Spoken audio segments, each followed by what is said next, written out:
జాగృతి ఆధ్వర్యంలో నీలోఫర్ హాస్పిటల్లో ఏర్పాటు చేసిన 10 బేబీ వార్మర్స్ ను మంత్రి లక్ష్మారెడ్డితో కలిసి ప్రారంభించారు ఎంపీ కవిత. రాష్ట్రాన్ని ఆరోగ్య తెలంగాణగా తీర్చిదిద్దడమే లక్ష్యమన్నారు. హాస్పిటల్లో వైద్యుల కొరత లేకుండా చూస్తామన్నారు కవిత.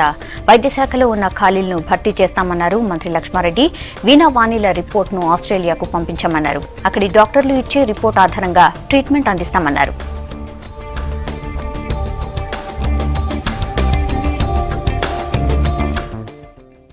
ప్రభుత్వ పరంగా ఈ ఆరోగ్య రంగాన్ని పూర్తి స్థాయిలో అభివృద్ధి చేయడానికి ప్రజలకు మంచి వైద్యం అందించడానికి ముఖ్యమంత్రి గారు 6 నిమిషాలు కృషి చేయడం జరుగుతూ ఉంది. ఈ నీలోఫర్ హాస్పిటల్ అఫీషియల్ గా 500 బెడ్ హాస్పిటల్, కానీ ఎప్పటికీ 1000 పైనే ఒకసారి 1500 పేషెంట్స్ పిల్లలు కూడా ఇక్కడ ట్రీట్మెంట్ జరుగుతూ ఉంది. ఓపీ కూడా అనుకున్న దానికంటే చాలా పెరిగి అటువంటి దాన్ని కూడా మా డాక్టర్లు మంచి పనిచేస్తా ఉన్నారు. 2118 పోస్టులను మరి పబ్లిక్ సర్వీస్ కమిషన్ కు అప్పచెప్పడం జరిగింది. తొందరలోనే ఆ నోటిఫికేషన్ వస్తుంది. దాని తర్వాత మిగిలిన ఇప్పుడైతే శాంక్షన్ పోస్టులకు ఇప్పుడు ఇవి అప్రూవ్ చేయడం జరిగింది. మరి ఇంకా కొత్త పోస్టులు క్రియేట్ చేయాల్సిన అవసరం ఉంది. మరి అన్ని హాస్పిటల్స్ లో బెడ్ స్ట్రెంత్ పెరగడం, మరి ఆ కొత్త హాస్పిటల్ ఏర్పాటు చేయడం, కొత్త పిఎస్ఎల్ ఏర్పాటు చేయడం, దాంతో హాస్పిటల్ సంబంధించిన పోస్టులు అవసరమే కాబట్టి అవన్నీ కూడా మేము స్టడీ చేస్తా ఉన్నాం. దాదాపు 3-4 వేల పోస్టులు ఎక్స్ట్రా అవసరం పడుతుంది. హైదరాబాద్ లో ఉండేటటువంటి నీలోఫర్ హాస్పిటల్ అనేది దాదాపుగా 1953లో ప్రారంభమైనటువంటి హాస్పిటల్. అప్పుడు ఉండేటటువంటి ప్రిన్సెస్ నీలోఫర్ యొక్క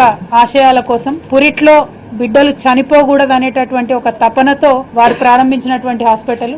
కానీ దేశంలోనే మొట్టమొదటి ప్రభుత్వ ఫెసిలిటీ ఎక్కడైతే ప్రసూతి కోసం పెట్టినటువంటి ఫెసిలిటీగా నీలోఫర్ ఇప్పటికి కూడా ఘనతనెక్కింది.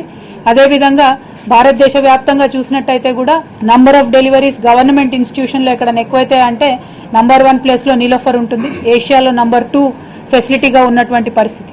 జాగృతి ద్వారా ఒక 10 బేబీ వార్మర్స్ ని మరి నీలోఫర్ హాస్పిటల్లో పెట్టాలని చెప్పి నిర్ణయం తీసుకోవడం జరిగింది. ఆరోగ్య తెలంగాణ లక్ష్యంగా ప్రభుత్వం పనిచేస్తూ ఉన్నది. ఆరోగ్య తెలంగాణ లక్ష్యంగా ప్రభుత్వ డాక్టర్స్ ఆసుపత్రులు కూడా పనిచేస్తూ ఉన్నాయి.